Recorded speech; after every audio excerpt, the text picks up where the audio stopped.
I'm taller than you. I'm better looking than you. I think I'm stronger than you. You're a rich guy. I'm a richer guy. 100%. I will kick your ass.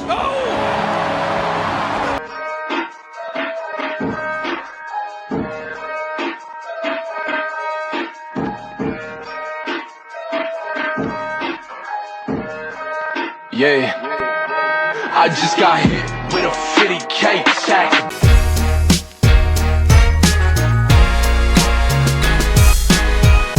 Welcome back into the Door Report, episode 266 on a tornado-y, rainy, stormy Tuesday evening, April 2nd, 2024.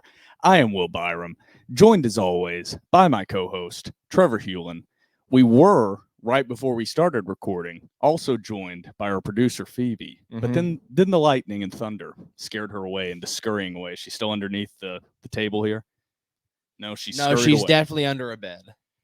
So Phoebe is having a rough day with the storms out there. But before I forget, here at the Door Report, we are presented by 615 Collectibles. If you're into sports cards or sports memorabilia, check out 615 Collectibles on eBay. 615 Collectibles, just look it up in the search bar for an unmatched selection of sports cards. Shipping is always fast and free.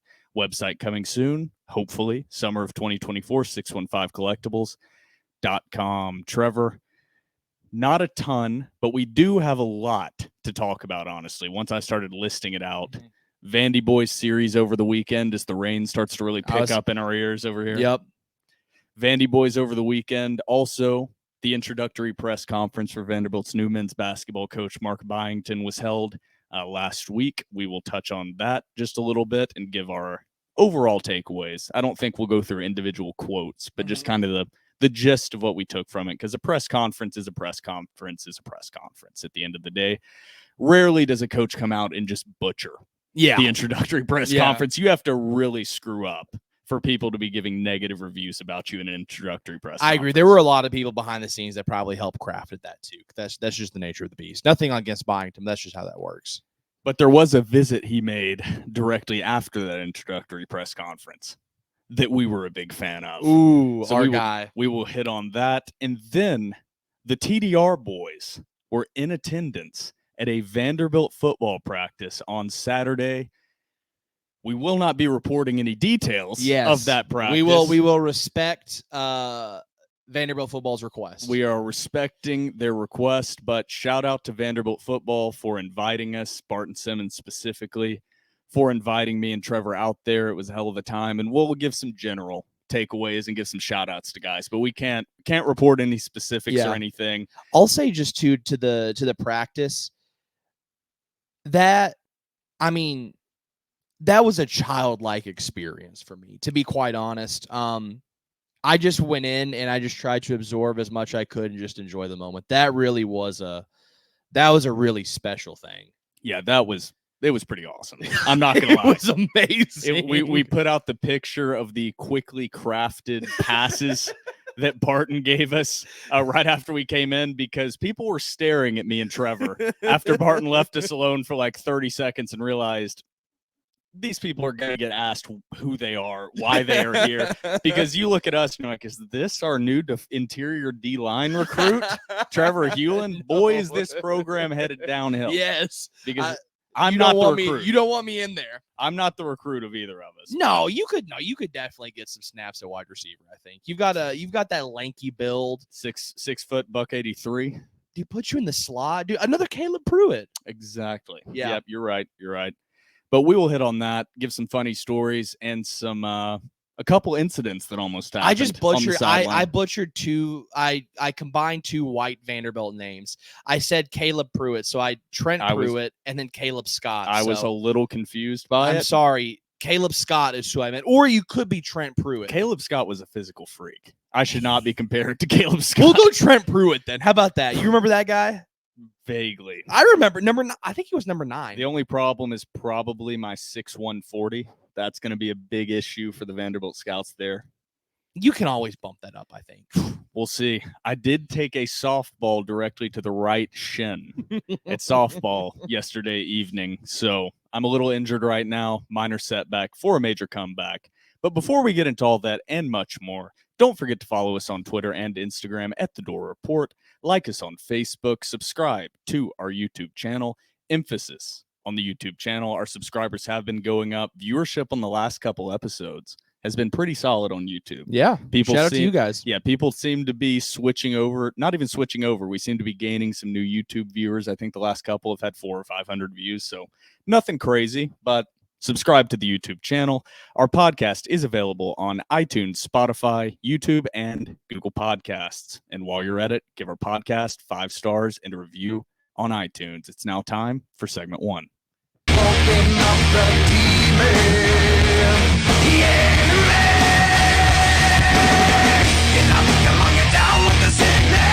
Welcome back into segment 1 of episode 266 of The Door Report. Trevor, I think we'll start it off with baseball. Mr. Baseball Man sitting next to me. The VandyBoys bounced back, swept Missouri over the weekend. So far, the cycle has been sweep, get swept, and then sweep again. Mm-hmm. Not really sure what to think of Vanderbilt baseball at this point, to be completely honest. I'm sort of there with you. To add some context, so Vanderbilt fans I don't think Vanderbilt fans were too hyped up about the Missouri sweep, but it moves Vanderbilt to 23-6 overall on the year, 6-3 in the SEC. But I just have to be a little bit of a Debbie Downer and remind Vanderbilt fans that Missouri is by far the worst baseball team in the SEC this season. That's absolutely true. Just have to reiterate that.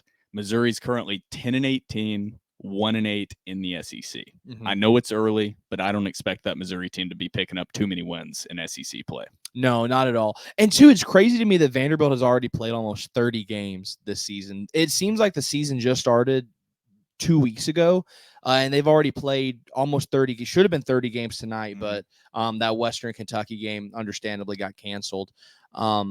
It's, you know what, got to play through the conditions. That's why you got the turf field. Got to play through the tornado. Did you see, speaking of weather, did you see the video that went viral on Twitter of the University of Kentucky? They had a big and that kid got thrown 15 yards by the wind. I saw somebody quote tweet go, "Imagine this being you and your girl getting the ick as hurricane winds just throw you across the quad." Also, this is not related to Vanderbilt sports. This is I didn't say it in the intro, but before we started recording, I told Trevor this could either be like a 25-30 minute episode or this could be an hour and a half episode. No idea. Depends on how much just random stuff that we bring up. I've heard, I don't have children. Trevor doesn't have children. I've heard that they've canceled school or allowed school to get out early due to threat of weather. Yeah, most schools in Middle Tennessee got out early, I believe. When did that start? When we were kids, you just stuck us in the hallway with a book over our head in that weird crouching position. And they were like, that's good to go. As teachers walked behind you and went, got to get tighter than that. Yeah. It's not down enough so that the building can break your back easier. We've got to get you more covered up. Okay, that was a random old man thing I had to say. I do want to add, I understand. Yeah, safety's first. Tennessee has had a rough stretch of schools being destroyed by tornadoes. Thank God not when school has been in session. Yeah. You've had DCA flattened. You had West Wilson Middle School flattened. Mm-hmm. And those are just the schools that I can think of off the top of my head that have been destroyed. So I understand it on that. But on a side note, when the hell did that start? It's also crazy to think that people thought, oh, yeah, this McGraw-Hill science textbook is going to prevent a boulder that is falling from the ceiling from crushing your skull. I mean, I get it. Like, that's the safest thing you can do. But also, like, why not just throw kids in the bathroom? Like, just jam-pack them in a bathroom or something. Why does it got to be in the hall? Yeah, to be honest, you'd have drills, too. Yeah. Like you were in middle school, and you have those drills. And I was like, we are too old to be in this position. I also could not even fathom if, like, my work was, like, tornado, got to assume the position, and all of us try to get down and squat. That would actually be a good scene of a TV show. I'd be like, I would rather get swept up by this tornado than get in that position in front of you all. Yes. I would rather it sweep me up and throw me to Kansas. Without a doubt in my mind. But back to baseball. VandyBoy swept. Let me read off the scores here really quickly as the Vanderbilt schedule reloads in front of me. Game 1, Vanderbilt wins 3-1. Grayson Carter had an incredible showing. That's the only starting pitcher that I have written down, even though the entirety of the pitching on the weekend was phenomenal. Yep. Game 2, Vanderbilt won 4-0. Game 3, Vanderbilt won 3-1. So overall, bats really didn't show up, but the pitching and defense showed up. And a lot of times that's what it takes to win, especially when you're playing a team that's struggling like Missouri. Yeah.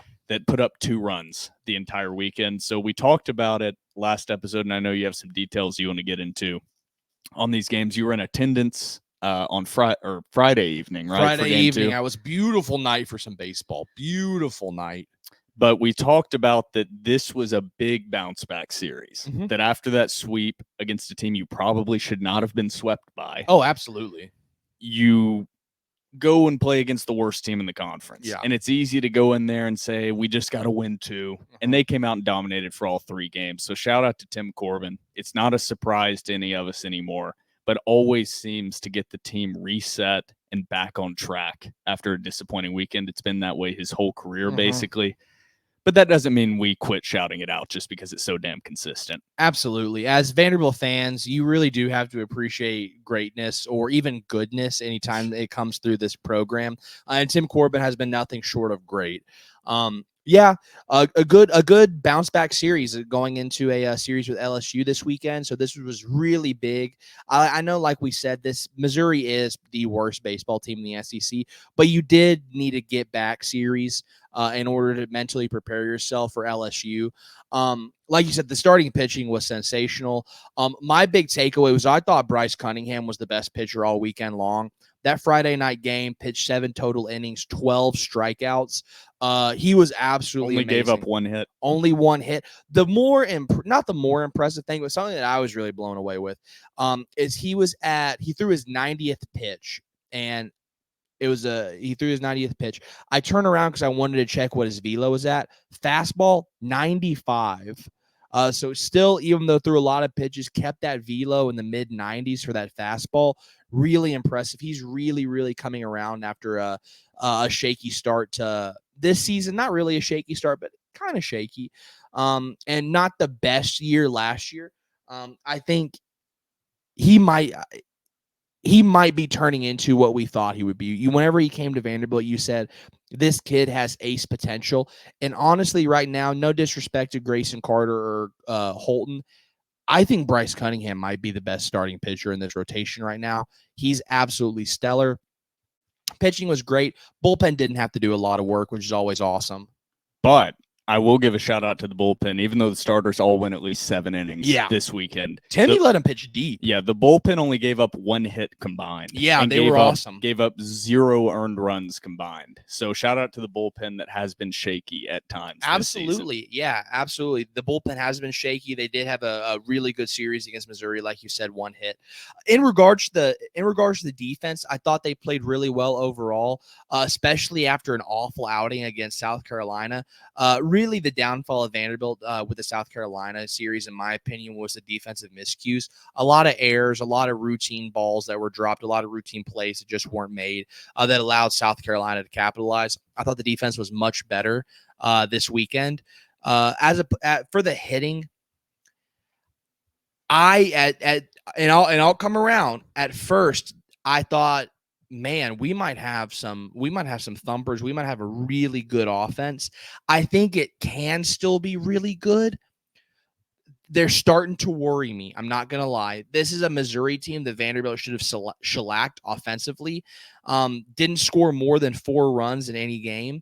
I'm starting to get a little bit concerned. Of course, it was Davis Diaz Friday, big home run. Matt Austin Fort had a big home run Thursday night as well. I keep wanting to say Friday, Saturday, Sunday, but they keep screwing me up. Austin Fort had a big home run Thursday night. Davis had a big home run Friday night. So it's good to see that there is some pop in some of the guys' bats. Overall, the offense is just leaving a lot to be desired to me right now. And I know their wins, you swept them. What's there to really complain about? Am I being nitpicky right now? Yeah, a little bit. But whenever a team like this is so good, it feels kind of good to be nitpicky. But yeah, the bats, I would really like to see them come around because LSU, even though they've struggled, really good rotation. Whenever they play Florida, really, really good rotation. And so it's just, it makes me a little bit nervous right now. Hopefully they can get that turned around going into postseason play. It feels crazy already talking about postseason play right now, but for the VandyBoys, that's always the goal. So I really, really hope they can get that turned around and really capitalize on when guys get on base. I feel like Vanderbilt leaves a ton of men on base, and they need to start capitalizing on that, whether it being aggressive on base pass, playing small ball, or just having guys hit bombs or hit gappers or put the ball in play and let the guy on the base pass make a play. So that's something that's a little bit concerning to me. I'm not totally out on the offense yet, but I do believe there is reason to be concerned. Definitely some reason to be concerned with the bats. I don't think anybody would argue with you about that. Big challenge coming up this weekend. You mentioned it, facing a pretty desperate LSU baseball team, a team that had very high expectations going into the season, ranked as high as number 2 in the country. Now moved back to number 25. LSU is currently 20-10 overall, 2-7 in the SEC. Granted, their schedule has been pretty brutal so far. On the road series against Mississippi State, lost that series 2-1. Just spoiler alert, LSU has not won an SEC series yet, if you couldn't guess it by the 2-7 record. Lost the series to Mississippi State 2-1, lost a series to number 8 Florida 2-1, and then was swept by number 1 Arkansas. And then followed up that sweeping, or being swept by number 1 Arkansas, with a midweek loss to Southern, 12-7. So that's a Grand Canyon University type college. So LSU is very talented and desperately needs a series win. It does not get easier for them with the VandyBoys rolling into town. So if Vanderbilt can pick up this road series this weekend, that would set them up really, really well for the remainder of the season. And I think that would be, even though LSU is sort of reeling right now, I do think going to Baton Rouge and playing at that ballpark and coming away with a series win, just from a mental aspect, would really catapult this team even further and give them a lot more confidence. I feel like they're playing with a ton of confidence, especially on defense right now as is. But a series win could really, really catapult them as we get deeper into conference play. And knock LSU out of the top 25, probably. That would be awesome. That's always a nice bonus there. Anything else you want to add with baseball before we move on to Mark Byington? I really hope we get to see the VandyBoys absolutely shellac Christian Little this weekend. I would love nothing more. I concur. Before we get into Vanderbilt basketball talk, let's hit the TDR cocktail break so we don't forget it. Grab yourself a cold one, and we will be right back.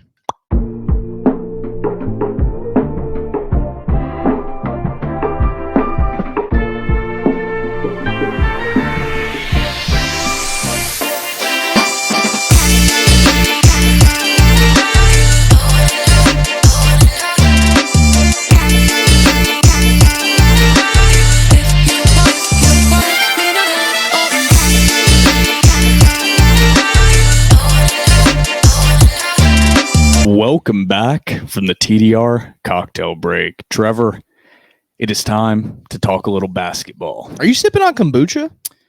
This is not kombucha. It's with kombucha in the kombucha section at Kroger, but it's a live ancient mushroom elixir. Nootropics per bottle. I'll read what's in here. My man's trying to summon up ancient wizardry. Maybe a little bit. Not sponsored. Would love a sponsorship here. This stuff is a little pricey. I'm not going to lie. But inside is raw apple cider vinegar, a little reishi mushroom, some chaga mushroom, and some turkey tail mushroom, along with 75 milligrams of natural caffeine. My boy is macro dosing on shrooms, not macro. Macro dosing on some nootropic mushrooms from Kroger. We're getting crazy over here. Things are getting wild on that. This will be served at the TDR tailgates in Lot 2. Yeah, things are changing up. We're getting a little trippier here. But there's a little bit of basketball to talk about. The press conference, I think, is the majority of this discussion. I don't like how much people pick apart the press conference either direction, because I'm like, you don't really know anything from it. But Mark Byington hit on everything that needed to be hit on in that conference. I've got some quotes here from the Vanderbilt Hustler, vanderbilthustler.com. Pulled some quotes, but one in particular, and he discussed a lot of things. I think he talked for 10, 15 minutes or so, maybe even less than that. It was pretty quick. In quote from Mark Byington, he said, "One of the things I want to do quickly is let the students know how important they are to the environment. They bring energy, enthusiasm, and might pull us through games when we're not at our best. I want them to know that they're a part of it as much as the guys on the team." That was after Mark Byington also addressed multiple times the need to engage the fan base. Yeah. And that this program's not him. This is Vanderbilt's program. This is the program of everyone. So my takeaway overall, I want to hear yours actually, before I get into my takeaways. What did you think overall of the Mark Byington press conference? I thought he sounded confident. I thought the press conference was good. I thought his talk was good. I'm very pleased at the show that Vanderbilt Athletics put on for him, allowing media to come, obviously, but allowing fans to come. I thought it was really wonderful. And the big takeaway, and I think this is everybody's big takeaway, is how he addressed the fans and the need for fans. I think Vanderbilt realizes there's a lot of reconciliation that needs to happen right now. And I think they're addressing that, or they're at least trying to address that. And I thought Mark Byington, oh my God. Are you good, dude? Maybe you're the one that needs the ancient elixir mushrooms over here. Reset. Coach Mark Byington addressing the fans and saying how much he needs the fans and how much this program needs the fans is really awesome. And that's an early way that he can go ahead and try and galvanize the fans. I am tripping right now. What is wrong with me? It's been a long day at class. I think the pressure in the atmosphere from the storms is messing with my frontal cortex right now. But just the need to get fans back into Memorial, I think he realizes that. I think Candace Story-Lee realizes that. I think the entire athletic department realizes that has been lacking, and he is trying his best with this conference to get fans back in the door, to get them excited about Vanderbilt basketball coming in November. Yeah, I'm trying to find the quote. I went back and watched the press conference, but don't want to misquote anything that he said based on my dumb prefrontal cortex and my dumb memory. But the main takeaway, of course, you're always going to say, this is a great conference. This is a great program. We expect wins here. We expect NCAA tournaments. We expect championships. And that was all included in the stuff he said. But in particular, when he was talking about fan engagement, like you said, the attendance in Memorial, that this program means something to everyone involved, and it's not him-centered. That was the main thing. Vanderbilt, like you said, has a lot of reconciliation to do with fans, and they pushed them away for the last 5 years, and now they're trying to re-engage with the fan base. And I think Mark Byington, from my first impressions, is the guy to do that. I agree. I think his hobby is coaching college basketball. That's what he loves. He even had a quote. This was actually my favorite quote, was Mark Byington talking about he's already had a bunch of realtors hitting up his phone. And he said, everyone can stop texting me. We have temporary housing set up. My family's comfortable. And when that runs out, maybe I'll just sleep in the locker room. But we have more important things to worry about than my housing situation. Basketball guy. That right there told me everything I needed to know as far as him being engaged and loving the game. 47 years old, looking to prove himself with his first high major opportunity. And he immediately after the press conference went over to a fraternity house next door. I believe it was ATO. Yeah. Went over there, who had a sign on the front of their fraternity house, a banner that said "Buy in to Byington." Yeah, I believe so. Yes. Something on those lines. We're back. We're back. And he came over, and there was a video that Vanderbilt posted to social media of him shaking hands with everybody and saying, got to get you to come out, got a short walk from over there. We're going to get it going. Yeah. I promise you, we're going to get it going. That right there are the little things. Very James Franklin-esque to him going to fraternity houses and inside Vanderbilt study areas and saying, "Are you coming to the football game tonight?" That's the engagement Vanderbilt has to have. Yeah. Have the smallest student body in, I believe, all of Power 5, but definitely the smallest student body in the SEC. By so much of a margin, the least amount of in-state students as a percentage of your already smallest student population. There are very few, close to zero, homegrown Vanderbilt fans that grew up going to games that get to attend Vanderbilt. So you have to scrap and claw for every single student that comes to attend games. And that's something that gets lost a little bit. Other schools, you can just kind of walk in the door and students are going to show up. Yeah. It doesn't matter. You've got 40,000 undergraduate students. You don't have shit besides a few college bars open on a Tuesday night. There's nothing to fight against. Yeah. You're going to have students show up. And I think that's a responsibility that Jerry Stackhouse never took upon his shoulders. No. He never engaged with students, much less Sidewalk fans. Oh, yeah. But he never really engaged with students. And so Mark Byington just taking that first step very early is also a good sign. Byington has also been on the recruiting trail a little bit. Already very working hard. One commit so far, Jalen Carey, following Mark Byington from JMU. An undersized forward/center, averaged 7 points per game last season, 4.3 rebounds per game. I believe he came off the bench. Was one of the first guys off the bench for them. He is undersized, 6'7", but a good sign that at least one player initially is following Byington to the Vanderbilt program. Terrence Edwards.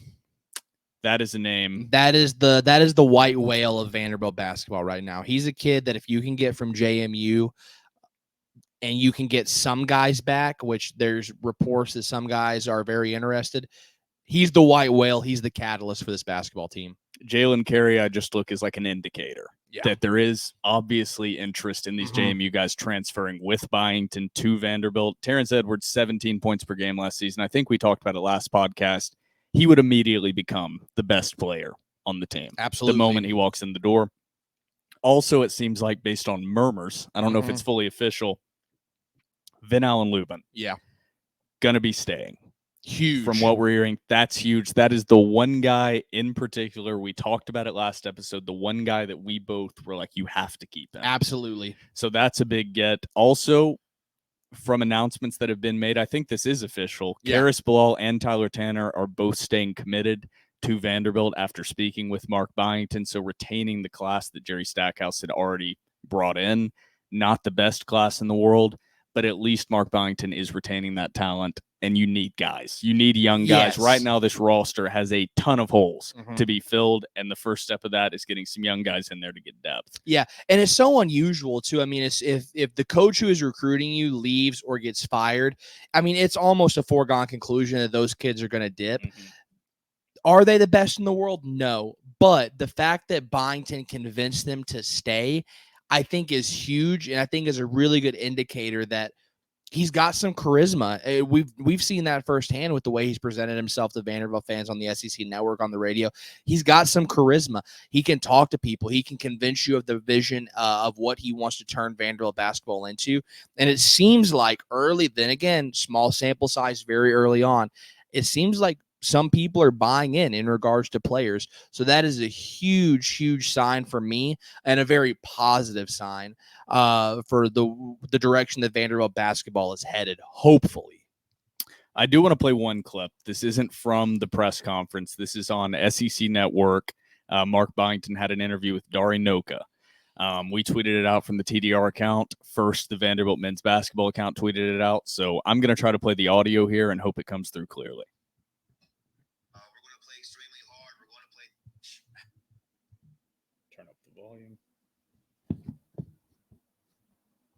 How do you describe your style offensively and defensively?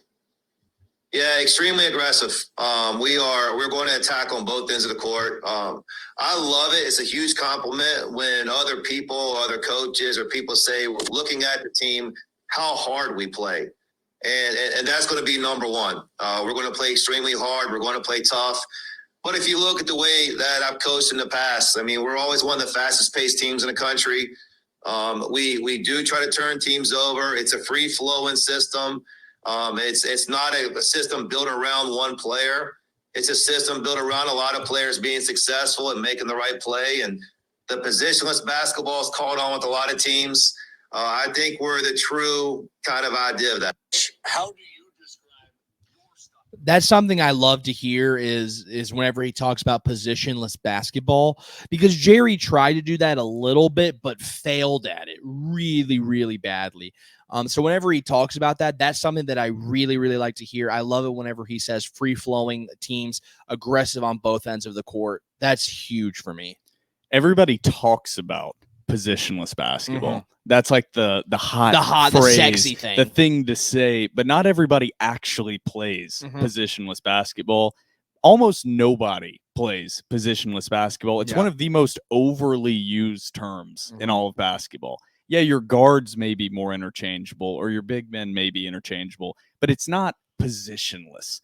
That, in my opinion, is one of the dumbest phrases because it's not, your offense is not drawn up positionless. Your defense is not drawn up positionless. But from what JMU does, it's about as close to that, or what JMU did and what Mark Byington is bringing to Vanderbilt. It's about as close to positionless as you can be.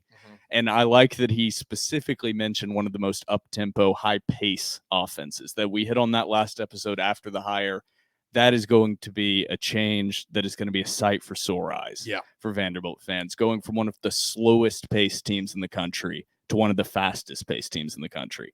My God, I can't wait. I cannot wait. It's going to be so refreshing for the offense to score with over 15 seconds left on the shot clock.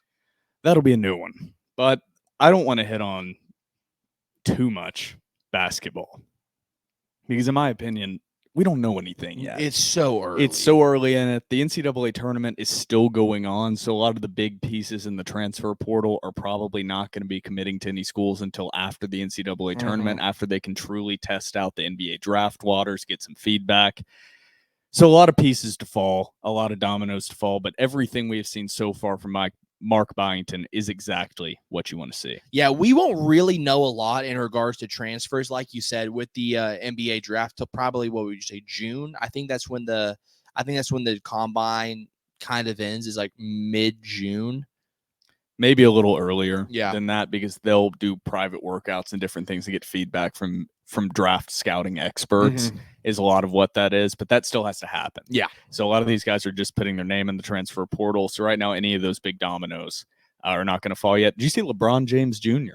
I did. Entered the transfer portal. I did. Don't think he's coming to Vanderbilt, but just an interesting name to pop up in the transfer portal. I mean, Vanderbilt has a not a long history, but a short history of getting NBA greats' sons with Scottie Pippen Jr. I'm trying to think. They had Kenyon Martin's son committed, and then he ended up playing overseas. A bad decision on his part, in my opinion. But Luke Cornett with Frank. Yeah, that's another one. But that was also a Vanderbilt guy. Yeah. So anything else you want to add on to basketball here before we move on to our football practice experience?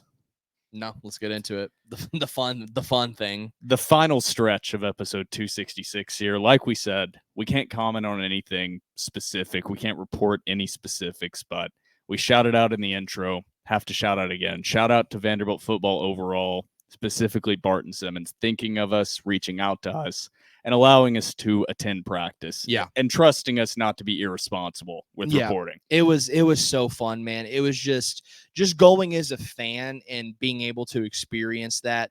I really did feel like a child. I was like, man, like it brought back, and I still have a lot of that in me, that like childlike admiration for Vanderbilt athletics, but going there and seeing a lot of the behind the scenes stuff, man, that was so cool. It truly was a wonderful experience. We also have to say there were quite a few people in attendance that knew who we were. Yeah. I was a little bit surprised. I was kind of that. shocked. We did see some people that we had seen before at tailgates and other things. Gavin Schoenwald. Shout out to the GOAT. Shout out to Gavin. Talk to us for a minute. Also, towards the end of the practice, we were standing next to. Before we get into that, we got to shout out our boy Wesley Schelling. Oh, yeah. We got to shout out the boy. there were going to be a long list of shout-outs. Wesley Schelling was also out there. Saw him also assisting with some special teams stuff on the side. We were talking to Wesley for like 30 solid minutes, I would say. And then he just kind of walked away and disappeared. And I looked over and he was like feeding snaps to the long snapper. It was so like funny. he wasn't actually doing anything, but he was just tossing balls over to the long snapper so they could practice. You could take the boy out of ball. You can't take the ball out of the boy. You want to stick with that one? I'll stick with that one. Wesley Schelling, Xavier Lazinski. He was awesome. Nick Lazinski's brother, who I thought was Nick Lazinski's son. That was actually funny. And then he's like, no, that's my brother. And I was like, wow. He is 10 years younger. So he could technically be his son, but I think Nick Lazinski. I don't think that he would have been. Doesn't work. He would have gotten Don't a girl say pregnant. Don't say he could technically be his son if he's only 10 years older. Yeah, he would have to get a girl knocked up when he was like 9.5. That is true. Yeah, that is true. Some dudes are early bloomers. You never know. This is taking an interesting turn. I didn't expect. Xavier Lazinski, incredible he was so guy. cool. He was awesome. Also, at the end of practice, towards the end, I didn't realize we were standing next to. I was just started talking to him. I assumed who was a parent of either a recruit or a player. Mm-hmm. Turned out to be Mike Wright and Taco Wright's dad and mom. And mom. Super wonderful people. Yeah, it was awesome talking to them for a second. They were constantly making fun of the parents on the sideline doing some coaching to the recruits as the practice is happening. They're like, yep, they know what's going on, but they were awesome. Said Mike was doing great down at Mississippi State and also running track over the weekend. Yeah. As well. So they were great people. Had to give them a shout out. Also, shout out to the special teams overall. Boys. Dude, they stopped by, talked to us in the middle of practice. I felt bad. I was like, dang, I'm going to get these guys in trouble, and like somebody's going to scream at me. It was Will Ferris, I believe, and Julian Ashby. And Daniel Gaw stopped by, and there was practice going on, and we were like, are you guys allowed to be talking to us right now? I feel kind of bad. Like, I don't think we should be doing this. And they were like, no, this is our break period right now. But shout out to them. We might be turning into a special teams podcast. We've always loved the special teamers. We are special Wesley teams Schelling, fans. Jack Barton, Tommy Eccles. You know why they call them special teams? Make special plays. Because they're special. Special teams make special plays because they're special players. Exactly. Tuesday. But you know what that's from? No. Oh, Sketch. He's a streamer. You ever seen him? No. What's up, brother? Oh, yes. Sketch. yes. Jesus. What's up, brother? Tuesday. I don't watch him. I've just seen clips since he's kind of blown up with Barstool. There were a couple funny things that happened during that. Like we said, we can't really report on any individual guys, any individual performances, any injury updates, any formation. We can't talk about any of that. But on the funnier side of stories, I didn't think about the fact that I am very pasty white. And if not, I have not. Both of us. Yeah, I'm pastier white than you, however. I'm pretty pasty, though. But I'm pretty damn pasty, brother. And, brother, you're going to have that stuck in my head now. Sup, brother. But we got there around 9:30 a.m., got let in the gate. I didn't think about it. Thank God I was wearing a jacket, but I didn't wear a hat. I didn't wear a ball cap. Wear any sunscreen. And I realized I was getting a little burnt when I got into my car after the practice and went, oh no. Then I immediately went to a birthday celebration and went and drank a few beverages on a rooftop in downtown Nashville. And my face felt like the face of the sun. My forehead right now, it's why I'm wearing a hat this episode. My forehead right now is literally just peeling. There are pieces of skin just falling off.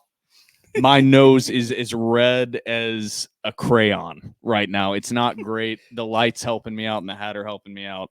But it was a nice annual reminder that I always need. I'm 26, and I keep having to relearn my lesson every single year. I got to wear some SPF. Yeah, I didn't wear sunscreen either, and I got pretty toasty. I don't know what the hell I was thinking. The other funny story, Trevor, I don't know if you want to tell it, but Chase Gillespie was on a run play, and we were standing on the sideline. Oh.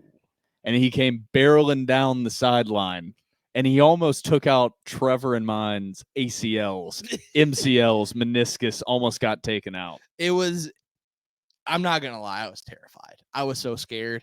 I'm just watching it develop, and I'm thinking, oh, he's getting really close to me. And then at like 100 miles an hour, just barreling down. And I'm very proud of myself, because it would have been a bad move if I like turn around and ran. People would be like, this guy, what? He's never been around football. So instinctually, I just sort of turned and sort of just like stepped out the way barely. And he barely missed me. He almost turned me into a pancake. It was gonna be a bad day to be me. Nothing would have made it funnier than you getting injured at the Vanderbilt practice that we were invited to, and you blowing out your knees and having to be. It would have been awful, of course, but it would have been kind of funny, the optics of you being stretchered out of the Vanderbilt practice facility after your first one ever that we have attended that wasn't fully open to the public. It was so funny too, because we were told, hey, you can stand anywhere on the perimeter, just make sure you're sort of out of the way of the guys. And we were like, perfect, we can do that. We will not be in anybody's way. And so we were like a safe distance away. Like, we were not close at all. And then it just got closer and closer and closer. And I thought, oh no, this is how it ends. And I thought like Bart Simmons was going to come over and scream and be like, you idiot, I give you this opportunity. Get out of here. No. Oh, you said God. Barton. I thought Barton, but we were more concerned about Jerry Kill. That man can coach some ball. Dude, I'm trying not to cuss, but I thought he was like coming at me, like running. He scared the shit out of me. I thought he was coming to cuss me out. Like, dude, get out of the way, you idiot. What are you doing? Have you never seen football before? And I just see him barreling over, and I was so scared that he was about to throttle me. But he didn't address me, to be fair, thank God. we did get out of the way. There was no issue. All this is I even hypothetical. tried to help him up. There was also a funny story. We were standing there talking to Xavier Lazinski, like we mentioned, and that's who we were talking to whenever that happened. But also, you were saying, "Man, I would give anything. Just give a nice overthrow or something over here on the sideline. Just give me an opportunity to show the coaches my skills." I mean, literally. I'm not kidding. The next play was an overthrown ball directly to you. I could have caught it without jumping, and I just stepped out of the way. I got scared. Coward. I got scared. I didn't want to mess up anything and not be allowed back, that I was just like, I saw it and I go, I can catch this without getting in anybody's way, not moving. I can catch this. And I just stepped out of the way and let it fall in my feet. You and Xavier go, dude, I cannot believe that happened. And I would just go, dude, I just froze. I didn't know what to do. But it was an incredible experience. We'd love to come out if you'd like to have us out again. I'm sure, Trevor, you agree there. Yeah. It was a great experience going out there and seeing the I'm going to boys, stay far away from Jerry Kill. hearing some pads pop.